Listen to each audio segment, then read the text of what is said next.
ค่ะพี่น้องผู้ดำยินปันแห้งเสียงข่าวผู้ใดฮอกเข้าคาตั้งเสียงอยู่ลีกัดเย็นอยู่ค่ะเนาะเมื่อในวันที่14เดือนโนเวมเบอร์ปีคริสต์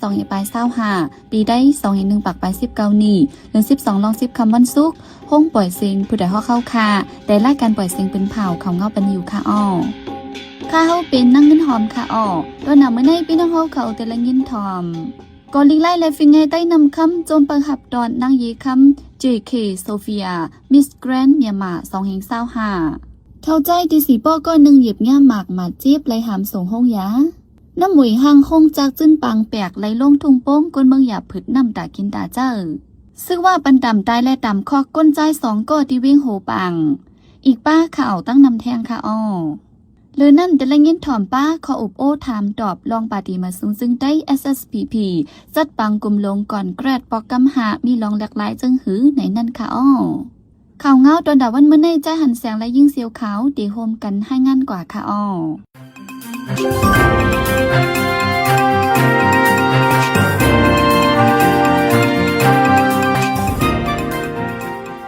โอเลโนอิมเบอร์ในนางยีคำห้องเจเคซูเบียสาวน้ำคำก็เลยหับจุ่มนางงามเมืองหุ่มจุ่มมิสแกรนด์เมียนมา2025อันกว่าแค่เข่งมิสแกรนด์อินเตอร์เนชั่นแนลปอกขึ้นวันเกิดเมืองนอนั้นไว้เข้าปันแห่งจุ่มก้นหนุ่มพี่น้องไทยพี่น้องขางที่เวียงกดขายในวันที่10เดือนธันวาคมเดือนโนเวมเบอร์มันนางฮอดเพียวที่เวียงกดขายสีกว่าปันแห่งลูกอ่อนที่เฮิรนปกป้องก้นหนุ่มอำแข็งแหงเวียงกดขายเลี้ยงข้อมูลในทางกินอันนี้มีพรดีตากวนอำแข็งแหงลูด้านใจแถบันเงินแทงไว้นั้นเมื่อเวกเข้าปันแหงซื้อห่างเฮียนหลายดีแค่เขียงนางงามมิสแกรนด์มูเจตีเวียงมูเจสีจังเสบอกเข้าตั้งกว่าดีเวียงนำคำเมื่อว่าวันพัดยามไว้วันหมอก2 มองกอลีไลเลฟิงเงตเวียงนำคำจัดปังฮับดอนมานางและหบโทพี่น้องอวยเกาะโกนหนุ่มเจอปันแหงมานางและผู้ใหญ่กนดงที่ปังฮับดอนนั้นไว้นั้นมานางหมอกมึนกองกลางตากอลีไลเลฟิงเงตเวียงนำคำ$2และหิวนางในนางยีคำห้องเจเคสุเบียในเป็นสาวปอกกองหนองจ้างเวียงนำคำสีกว่าเขาห่มแค่เขียวมิสแกรนด์เมียนมา2025ที่เวียงตากงและสู้เป็นนางงามที่1ในมหมตุเมียนมาเวมกาและ10กว่าเขาแค่เขียงนางห่างดีมิสแกรนด์อินเตอร์เนชั่นแนล2025ที่เมืองกวกจึงไทยพ้องมานั่งเขาแค่เขียงนางห่างดีที่มหมตุมานที่เมืองไทยนั้นนุ่งโคตรได้ห่างดีลัดความใจเอาผ้าฟิงทุงไตแหล่เขาซอยไตให้ลองตรงหนึ่งปาฟอร์มันเนปาให้ได้ลองจันใจคนทางหนุ่มฟ้าเจเคโซเบียในเป็นลูกไตขังจับกันมันนางมีอายุ22 ปี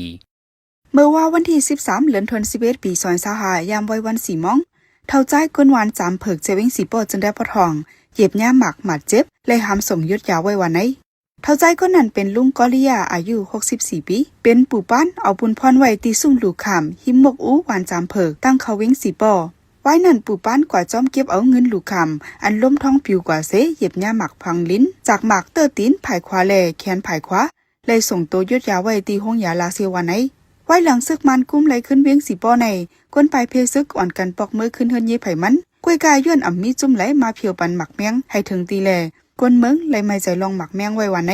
หมักแมงพังลินแดหมักมือจึนย้ำอันกึดไว้ในปังตึกนั้นเป็นเพอันหลอกเงือกใส่ใจต่อก้นวันเมืองเต้อันให้เฮียงแต่จางเฮ็ดให้ถึงตายอำตายก็ซุ้มเคืองอังกาตัวคิงเฮ็ดให้เป็นก้นอ่ำแข็งแห้งต้มเตอป้ากันอยู่เศร้ากินสั่งเลี้ยงลูนาเฮิรนกว่ากอบไหนเฮาคาถูกลีโฮมกันตึกซนก้นหิมหอมแลก้นหูจักมืดกือให้อ่อนกันฟังเพหมักแมงแลหมักมือจึนย้ำอันกึดข้างไว้พ้องปังตึกนั่นเสจอยให้หลอดเพสายใจเสกำเมื่อในวันที่14เดือนธันวาคมเดียวเข้ายำกลางในจอมหมอก6 มองซึกเกากังอแมนดีดังซึกหมันกึ่งกลางอึดโคลงที่เวียงสีปอเปียแลคนเมืองอำจางลัดคำกว่ามาเจ้ารถกาไหลเกิดไปไว้จอมหนือเส้นทางหลวงนั้นตั้งนำย้อนซึกเกากลางกึ่งกลางเอาธงดินธงทรายอึดเปียดโคเลเจ้ากาเจอลูกดังเวียงเหลือเดียวเข้าดังกว่าเวียงลาเซียวนั้นไล่กว่าจอมเส้นดังต่างเสียนในเจ้ากาเดียนเวียงเหลือลาเซียวก้อน1 ลาดก่อนหน้าซึกทั้ง2 จุ่มเตะอึดโคลงเวียงสีปอเส้นทางหลวงไฮเวย์ลาเซียวเวียงเหลือในมีข่าวลือออกว่าซึกมันดังซึกเกากลางฮบอุบกันที่โฮงเฮียมจัง2 ตัวในกลางเวียงลาเซียวไว้หลังนั้นแทง2-3 วันซึกเกากลางในซึกมันเจอปักตับปังเสาไว้ที่เอิงโหยะเจเวเมืองใหญ่หิมเส้นดังแผ่กว่าเวียงตังยานั้นเคียงแข่งการซึกต่อกันเสเส้นดังยาอึดกว่ากำหนึ่งอีกหนึ่งซึกมันดังซึกเกากลางอึดเส้นดังหลวงไฮเวย์ที่โคลงเวียงสีปอด้วยมีวันมักมันไว้ในเสกวนเมืองเจ้ารถเจ้ากาอย่าผึดตากว่ามาเลยเสนั้นก็อ่อนกันไม่ใจโกกาคันโคกุ่นปวงขึ้นมาจอมวันไหน ในโหเลินโนเวมบาในนำป่วยห่างห้องจากปางแปกอันมีในเกตนตีตั้งหัวปงจนได้ประจานนั้นไหลลงกว่าในเก่าอันมีในทุ่งปงเสเฮ็ดให้นำเมนไอแควเล็กป่วยห่างแลปลาตายเป็นก่อเป็นของคนเมืองอย่าผึดตากินตาใจเก่าอันนำไหลลัดกว่านั้นเป็นวานเย็น29วันน้องม้อน18วันทุ่งปง17วันกุ้งแก้งน้ำโคกป่องแล้งอะตงดอหน้าฮีแลกัดกูอันเข้าป้าในใจเว้งตนตีโหปงแลใจเว้งสีเสียงเจ้าในวันไหนเมื่อไปมีห้องจากเสพ้องห้องนำไหลรอหลีนั่นกวนปืนตีในทุ่งปงอ่อนกันเตียกินเตียกใจในห้องในเฮิรนย้ำเหลียวน้ำตาใจซอยนั่นกวนเมืองไหลคุดน้ำบ่อน้ำตากินซ้ำเลยสั่งซื้อน้ำต่างตีวันไหนย้อนห้องจากจื้นปังแปกปั่นการขึ้นยาวแลตุ้มเตอสิ่งแวดล้อมตัวสัตว์ในน้ำมือหนังปูปลาแลตึกให้ล็อกหน้ากล้วยอ่ำกะเฮ็ดให้กวนปืนตีเป็นคมเป็นกายตุ้มเตอปลาอยู่หลีแทงวันไหนห้องจากจื้นปังแปกในซึกมันเลราชาแต่แผนการมาจะเมื่อปี2004แต่สร้างก่อกายมาในปี2006ตั้งกวางเต็มมี5 เอเคอร์ไปห้องจากเล็กใหญ่มี22ห้องจากอันปั่นการขึ้นในข่าวดังซึกมันยึดเมืองมาในมี19ห้องวันไหนทุ่งป้องในเป็นทุ่งชื่อเสียงใหญ่อันออกเข้าใต้หอมหวานอันมีชื่อว่าข้าวหนองม้อนส่งเลี้ยงในเมืองใต้ปอดจานป้าต่างที่ต่างเว้งย้อนหกจากจื้นปังแปกอันมีไผ่เนินทุ่งป้องปั่นการขึ้นแลเจ้าส่วนเจ้าหน้าทุ่งป้องอ่อนกันไม่ใจตาผึกซ้อมหากินเลี้ยงต้องเมื่อนาวันไหนซึกว่า UWSA ปันตามตายกลใจก้อนหนึ่งแหละตามควัก15 ปีที่กลใจแทงก้อนหนึ่งซื้อข่าวป้นเปลี่ยนเรื่องขายแยมก้นตายแหละลักเอาคำว่าไหนปังเกียวเต็บดัดปันตามตายแหละตามควักที่กลใจ2ก้อนในจะได้กว่าเมื่อในกลางในวันที่14 เดือนธันวาคมที่เวียงโฮปังในนาลินซึกว่ากุมกำกวนเมืองเวียงโฮปังแหละผู้หับการในมุกจุมใจซึกว่ากุมกำเขาห่มจอมก็ญาติตามตายนั้นเป็นมองอายุ18 ปีด้วยเรื่องขายแยมก้นตายแทงก้อนหนึ่งซ้ำเป็นอูอาเชนอายุ27 ปีด้วยเรื่องลักเอาคำในห้านไข่คำที่เวียนนำตึกเสญาติ3 คอก15 ปีดีนาดีซึกว่ากุมกำในลองปันตามตายเจ้าไหนยามีมาละลายกำเยาอินเนอร้องในเสซึกว่าแค่ปันฟังถึงกวนเมืองปืนตีนังเตรียมฮัดเฮ็ดเรื่องเจ้าไหนกวนปืนตีก่อนหนึ่งต่อไปดีสืบว่านิวซีแลนด์นังไหนกวนเจอเอาวีซ่าฟรีเสเข้ากันในเมืองไทยนั่นเตอำปันขวาง10ต่ออายุวีซ่านำเหลือ2ปอกแลเตเคียงแข็งการต่ออายุวีซ่ากว่าในลุ่มไผ่กดทัดกวนเขาออกเมืองไทยปืนเขาในวันที่12 เดือนธันวาคมปี2025นั่นหนังไหนจอมหนังข้อปืนเขานั่นเสมังเจอเอาวีซ่าฟรีเข้าออกในเมืองไทยเฮ็ดเมืองหนังก้นแอวแลต้องเตียวเสมีลองเกี่ยวข้องจอมการก้าขายก้นเฮ็ดผิดป่นแปลนดังสายบ่าหลอกเลียนกินเงินเจ็มเจ้าไหนยังอันเปิดตาเตเคียงต่อก้นนอกเมืองเจอเกี่ยวข้องตั้งก้นเฮ็ดผิดป่นแปลนหมายมีเจ้านั้นจ่องไล่ปืนเขาออกมาในภูคันปักตีลุ่มกดทัดก้นเขาออกเมืองไทยลาดไว้หนังไหนอยู่ที่จุ้มกดทัดก้นเขาออกเมืองเตเอาลองตั้ง4ลองไว้เป็นเปิงลงเสเตอเคียงแข็งเฮ็ดสร้างการกดทัดกว่าก้นเจออำนี้ไล่ลองตั้งแจงเลี้ยงเสเอาวีซ่าฟรีเข้าในเมืองไทยนำเหลือ2ปอกนั่นเตญาปาก8ลองปันขว้างเข้าในเมืองไทยกำเหลียวว่าไหนในโหปี2025ในก้นนอกเมืองเจญาปาก8เสอำไล่ขว้างเข้าในเมืองไทยมี2แห่งเก่าปากก้อนในยาวเหลือนั่นก้นนอกเมืองเจอเข้าปานในเส้นหมายชื่อเสียงลู่อันลูกตีตั้งเลียนดินแม่สอดยาวัดตีปื้นตีอันการหลอกเลียนกินเงินออนไลน์จ้าเพียนปักเซานั่นตื้นเตอำปันขว้างเข้าในเมืองไทยเตกดทัดก้นเจอไก่ต่อวีซ่าเจอมีลองถังเทิมว่าเฮ็ดผิดปักเปิงหมายมีอำนั้นสังหลมมาจึงเตปึกอึดแปดลองปันขว้างต่อวีซ่าเสเตส่งปอกเมื่อขึ้นในยาวก้นเจออายุวีซ่าหมดเสอยู่เซานั้นในเมืองไทยนั่นก็เตเตอกดทัดกว่าว่าไหนในหลายๆวันในมีปังปิดแข่งหมักนังจันเจิงเมือง World Cup Qualifier ตาได้ไล่ส่วนหิมซูดลมฟ้า World Cup ปี2026คำวันที่13 เดือนหน่วยเบอร์วันพันในจุ่มหมักนังเมืองนอร์เวย์ปิดเข้าไล่4 โกเสเป้ก็จุ่มหมักนังเมืองเอสโตเนียอันใด1 โกเดียวไล่ส่วนขว้างตาปิดแข่งขึ้นในบางหิมซูลมฟ้า World Cup วันในบางหิมซูลมฟ้า World Cup ในจุ่มหมักนังเมืองนอร์เวย์ไล่เข้าป้าปิดแข่งจะมือปีแห่ง1990 ปีนั้นเป็นปีเดือนสุดไว้หลังนั้นย้อนอำป่วนจัน World Cup Qualifier เลยอำไล่ส่วนเข้าห่มหือมาเข้าดัง27 ปีเยาจังไล่ส่วนขว้างเดี๋ยวไล่เข้าแข่งขึ้นในจัน World Cup อันดีจัดเห็นในปีหน้าในวันในจุดหมักนางเมืองนอร์เวย์ในมีเว็บผู้เล่นหมักนางจื้อหรือหลังเมื่อนางอาร์เลนฮาแลนด์จนแมนเชสเตอร์ซิตี้มาร์ตินโอดิเกตจุดหมักนางอาร์เซนอลอีป้าแห่งผู้เล่นหมักนางก้นหนุ่มหลายๆก็เมื่อในจุดหมักนางเมืองฝรั่งเศสในก็เป้จุดหมักนางเมืองยูเครนซีไล่ส่วนปิดแข่งในปังหิมซูลมฟ้า World Cup วันในปังปิดแข่งหมักนางหิมซูลมฟ้า World Cup ในดีเดจัดเห็นในกลางปี2026เมืองอเมริกันแคนาดาและเมืองเม็กซิโก3เมืองในโฮมกันฮับเฮ็ดเจ้าเฮิรนซีดีจัดเฮ็ดปังเกี่ยวกว่าวันในเมืองโคเรียจันจัดเฮ็ดปังตอบลีกสู่นั้นปังตอบลีกข้าวดังหึงหรือเปิ้นสุดในลมฟ้า ลูกเฮียนเขาเลยตอบลีคึงคารัง13ชั่วโมงวันไหนในข่าวย้ำจะเทศปังตอบลีอยู่นั่นเลยปิกอึดหันตั้งขายหนังหื้อเสียงเฮิมมิ้นตีอำลังหมอมาสุกยุงเลยนั่นเลยสุดข่ายปันสายการมินจิมเจอในปังตอบลีกในจะเทศในเหลือนโนเวมปากุปีเป็นปังตอบลีกอันตีเตียบตัดปันอนาคตเมื่อนาลูกเฮียนวันไหนปังตอบลีกสุนันปีในจัดเฮ็ดกว่าในวันที่13เดือนธันวาคมปี2025ในมีลูกเฮียนตัวเมืองโกเรียจัดปัดปืนเข้าตอบลีก550,000ไปเป็นอันนำเลือเปิ้นสุดในครั้ง7ปีวันไหนภาษาอันลูกเฮียนเขาเลยตอบนั่นเป็นป้ายนับ engage ภายกันก้นอำนั้นป้ายสายภาษาลิกไลนอกเมืองแลหันจ้าตัวลิกเคเก่าเกอันใจในความลาดลิกไลโกเรียข้อถามโฮมเซงมี2ปากไปปังตอบลิกในลำลองตาตีไลขว้างเขาเห็นในจันจอมเสอำกาตาตีไลการงานเงินเดินนำตาอยู่เศร้ากว่ามื้อนาแลเลิกกูโฮมจัดปานเจ้าในก่อลำลองป้านในเยาเหลือนั่นเป็นปังตอบลิกอันจำนำกัดลองเย็นกันดูเขียนเขาอันนึงวันไหน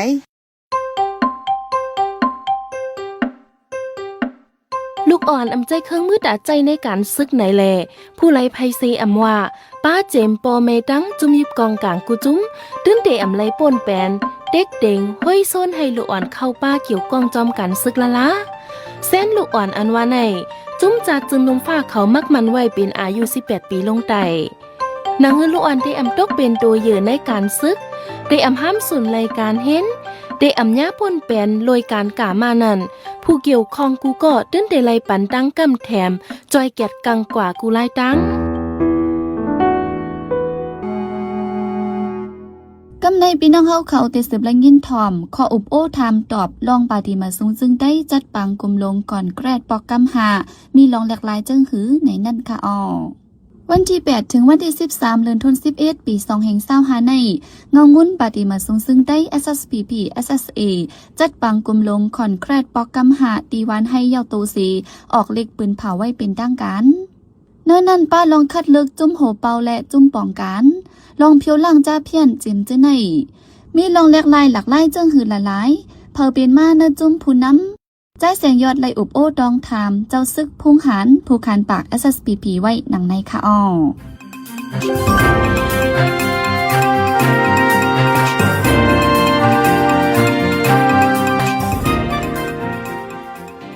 เอาค่ะเมื่อส่งข่าวเขาเป็นใจแสงยอดที่จุ้มข่าวบ่ได้ฮอค่ะอ๋อค่ะมือแสงยอดว่าค่ะนั่นแล้วค่ะอันไลหันลิกเขาเป็นเผาออกไว้สิในจ้อมหนังเนอลิกนั่นเหี่ยวก็ซ้ำใครมีลองตองถามอิดออดไหนค่ะปอดด้วยได้มี3ข้อขนาดเนาะอันข้อ2นั่นในถึงเฮาค่ะใครย้อนตองถามเกี่ยวกับลองของงะนั่นค่ะที่ปังกลุ่มลงก่อนแกรดอันไลตังป้าแกมก็มาตีว่ายอกอโหเปาแกมโหเปาจังได๋ค่ะอันนั้นไลคัดเลือกจังหือพองยอกอป้าเผาละลาในจ่องไอ้ตีจังรัดไลจังหือพองค่ะในจุ่มหัวเป้านั่นนะจุ่มหัวเป้าใน1ได้เป็นเจ้าปัง2เป็นเจ้าคือไตแต่แกหัวเป้า1เป็นเจ้าคือไตหัวเป้าได้เป็นเจ้าปังนั่นน่ะแกหัวเป้า1จะคือไตแกหัวเป้า2จะคนแข็งแกหัวเป้า3จะสิเปิดผ้าอันนั้นมันเรียกไรเอาว่ามันเรียกไรมาคือมียุคต่างขึ้นนั่นน่ะเนาะทีนี้ลูกในกลุ่มอีกว่าในขึ้นลูกต่างขึ้นเขาทำเจ้าให้ในจุ่มเจ้าเป้าแน่ค่ะโอ้2ในจุ่มผู้นำได้2ในจุ่มผู้นำได้ผู้นำได้1ผู้นำได้1เกิดผู้นำได้2ใจสู้ผู้นำได้3เป็นจะปรับโทษเลยฮะในจุ่มของเราจุ่มผู้นำได้มีไว้จังนั้นในกลุ่มนี้เขางุ่นอันเช่า7คนเลยตั้งไว้มีถามชื่อกระชับโทษปกรุดดับน้ำนั่งนั่นวะไว้ต่อหน่อยในชาวเช็ดต้นนั้นต้นหลุมขึ้นเขามาของมันมีอยู่เสียก็ฉะนั้นก็แล้วชาวบ้านอุ้ยไว้ในหมาแล้วมันค่ะเมื่อไกลผู้นำในหนึ่งนั่นเสียงหายกว่าเอ็นเนาะเจ้าเกี่ยวล่าค่ะเจ้าเกี่ยวล่าค่ะเจ้าเกี่ยวล่าเจ้าใจชู้เจ้าตัดพ้นค่ะเนื้อปังกลุ่มลงกันแกรดปีปกำหาในค่ะลูกอันป้อเอาตีปฏิว่าป้อเอาตีเงาเงินเฮาว่าในอันหลักหลายที่เป็นสังขารนักวิในในปกำหาในปกำหาในบอกว่าได้ผู้ลงหางเฮียนปังกลุ่มเกิดได้ปกำหาเลยเลยว่าหางเฮียนดีเป็นฐานเนาะลองผู้มากขึ้นกว่ามันก็มันนำอะไรในเบิ่นก็เงาลายตีเงาลายเราสู้อยู่มันบ่มีพอเท่านั้นดีของคนทางไหนมันปอเงาลายเย็นๆนั่นน่ะเนาะลองหางเฮียน การเลือกตั้งในแมงวันลีมาหรือสิกุปอกนั่นแหละเดี๋ยวว่าลองไล่ตัวกลางใจก็มันเจ็ดหรือสิกุปอกช่างแล้วว่าเองหรือเพราะว่ากับไอทีนี่มันยังไงมาเอาค่ะคือมีอาร์ติกมันตัวทางห้างนั่นเพราะว่าลักษณะปืนทางห้างเราอะไรทางขับยันปากผมในมันตื่นมาเป็นแค่มันหรือห้ามเดือดเก่าดีเลยว่าที่นั่นนี่อ๋อค่ะเยอะก็ดินเนอร์ปังกลุ่มในอันไรอุบโอกันเฮอันตกลงแผนการตามมื้อนาคารุมิสังพองค่ะอันจังรัดไรค่ะอ๋อเขาข่าวว่าปืนมันได้ยิ่งอันปังกลุ่มก่อนเพื่อนในเจ้าหนังปืนเขามีนั่งหาเนาะเขาคาเดี๋ยวอะไรไม่เลือกขึ้นไม่เลือกขึ้นกบหลีกังวลแกมกูเขากบหลีกังวลใน4 ปีเดือน1ปอกเขาคามีปุนพรมีเปลืองว่าที่ไรเยอะกว่าที่เดือนขึ้นนั่นขนาดแต่ช่วงยังเบื่อจนหลังชีก็เขาคาจังได้มาเฮ็ดปังกลุ่มก็ได้ก่อนแรกนะครับแต่มันต้องเป็นกับ2-3 ปีเดือน3 ปีที่ได้กันเนาะ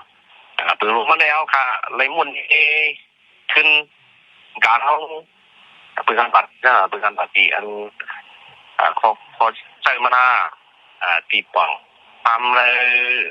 ปืนปัดตีว่าเนี่ยให้มันขึ้นต้องกับปันเงาไล่มือเรียวเนี่ยเลยขึ้นมีมุนมีเท่านั้นแต่มันแต่ปืนเขาตีไว้น้ำหนักการปัดตีเสียเรียกปากพวกมีปัดตีอ่อนหูในมันประมาณเรียนได้ปืนแบบเชื่อเขาขากูปัดในพวกมีปัดตีไปมืออ่อนหูเนี่ยมันเดี๋ยวเลยว่ามีลองจิตคลองนั่นเนาะมันจะมีอย่างโลยุบย่อมพอไปมือนั้นมันหลังตีอ่อนหูจึงมันนำร่องไงพอมาเป็นจับอันรูปัดเดียบปัดเท่าไหร่ก็คือการเบื้องการปัดตีนี่มันแก่แข็งไงลองจุกจังเลยลองการนั้นลุกขึ้นในทั้งผู้ตุกตั้งอย่าต้องมาในสังมันทำอะไรไงก็มันดีไว้ปืนการปัดตีเป็นใหญ่10ที่ช่างกว่าไงที่ระบามีขอร่วมแรงปลอบใจกันเท่านั้นอันนี้ได้เป็นอายุเยอะนั่นแหละเนาะปกติแล้วปัดที่ด้านในแค่กว่ากันกูไปมีเช่นนั้นครับอ๋อค่ะอันเนอตอนปางกลุ่มลงกันแกรดในอันพอเกี่ยวกับลองก้นหนุ่มค่ะรู้อันไรลัดไรปองไรจัดก็มีสังพองค่ะนั่นเข้าตอนการก้นหนุ่มนั่นแหละเนาะกูจะเลยน้องอันนั้นนกลมดีกังวลนั่นขนาดเนาะเราดูแดนเอาในเนี่ยมัน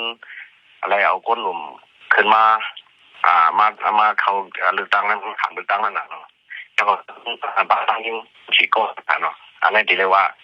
ขันเลือกตั้งบอกไงเลยคนหนุ่มก็เขาป้ามาตั้งยิงเขาป้ามาเนี่ยก็ว่าที่นั่งยิงได้บอกได้ไปป้านในกลุ่มมีทั้งคนมาติดตามก็เอาสุดที่ทางใครคนนั่งยิงอะไรป้าคนหนุ่มเขาป้าเนี่ยในคนหลากหลายนั่นขนาดนั้นแต่คนหนุ่มก็แค่ต่างคือเนี่ยก็แต่เขาขาดในปืนที่ไว้ว่าในสังคมคนก็ได้กูเขากูคนในมิชชันได้ลาเดินรถเลี้ยวนั่นขนาดนั้นในเดี๋ยวว่าลงหลักล้านเนี่ยคนหนุ่มอันนี้ดูแดนคนหนุ่มในเขาป้ามาทำเลือกตั้งนั่นนะอ๋อใครเขาว่า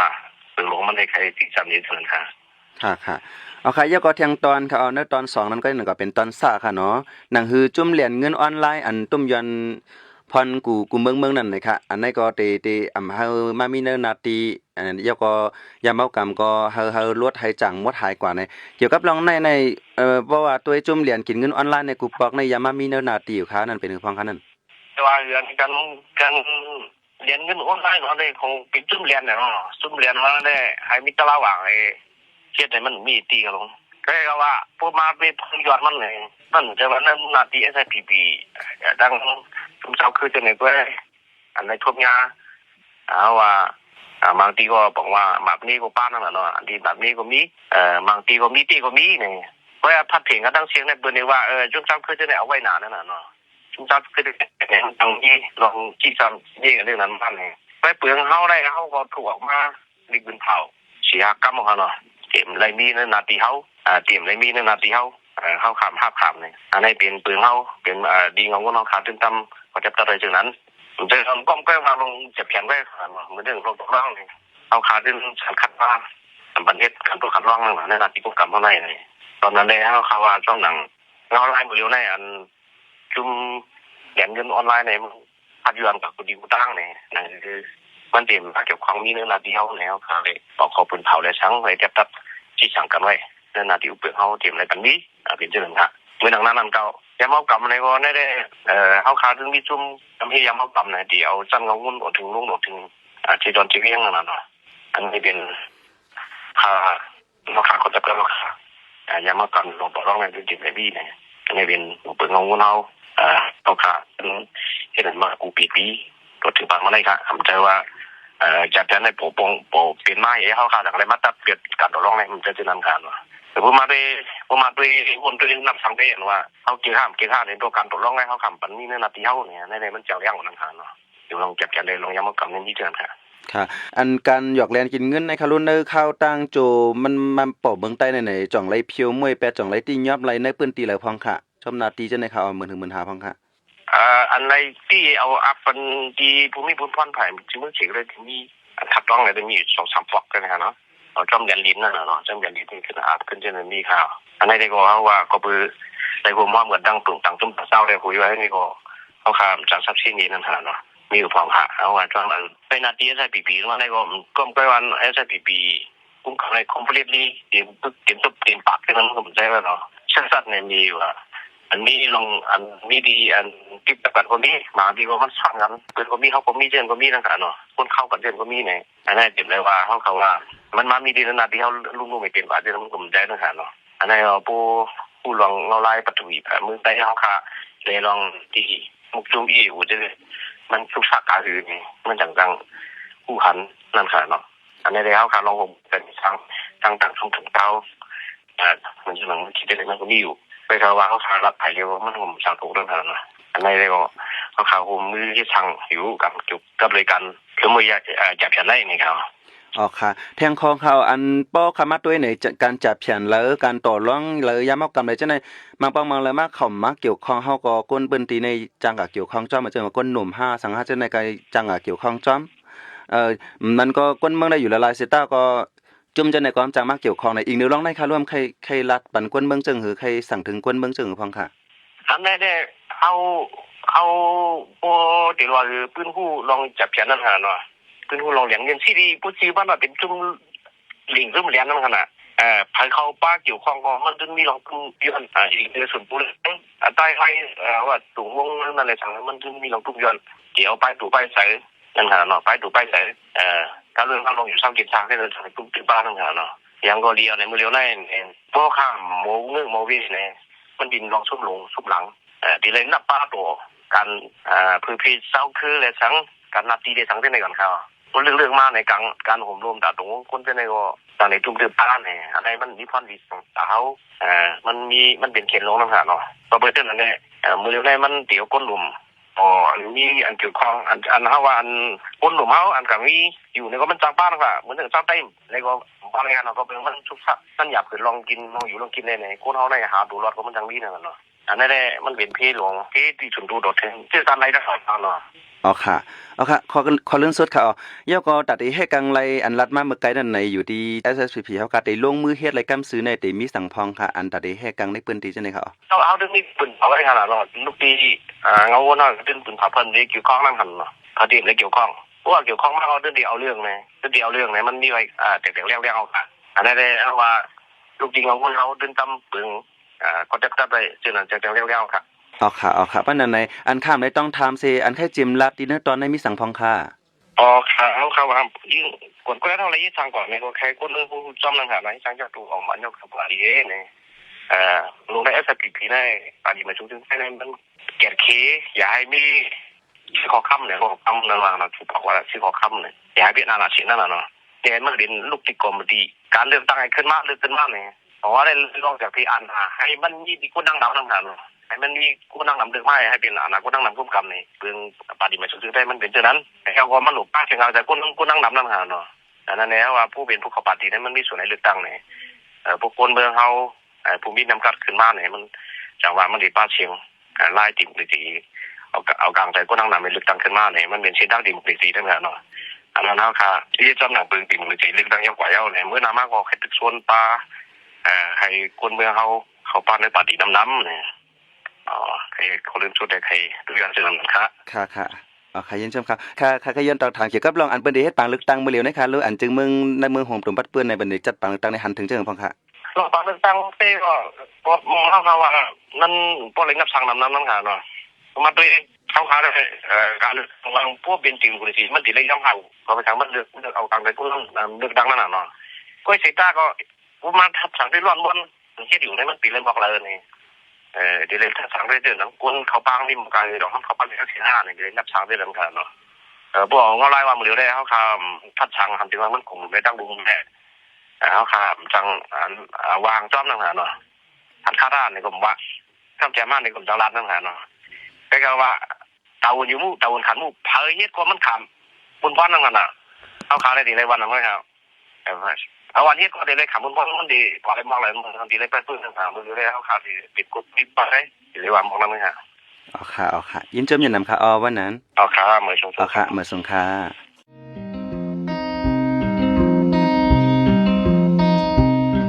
ฟังกว่าฟังไปซึกถึงเลยกูได้โฮปีมาพยเยพาญาไม่ใจปาใส่ใจจังลูกขาดกว่าหน้าอย่าลืมให้ต้องกึมปันเปิ้นหูอย่าถาด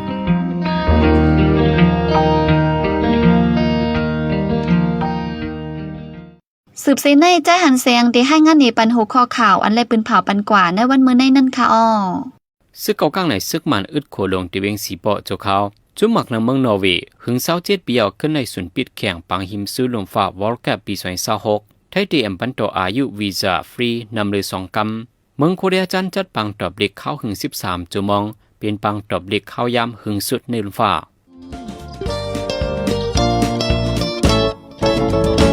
เฮาคันนับยำเลยยินดีฮับทอมคอมเมนต์เมสเสจขอทัดสั่งเลยขอบันดังใครเจอ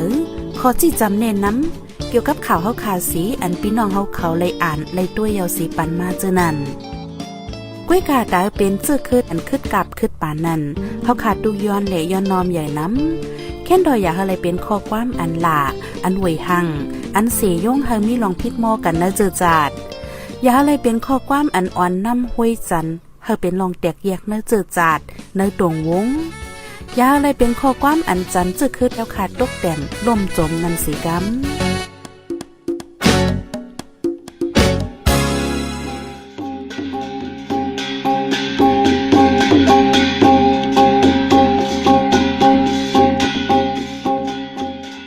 มาปล่อยเสียงข่าวผู้ใดฮอกตอนด่าวันเมื่อในสุเรียวดีในอ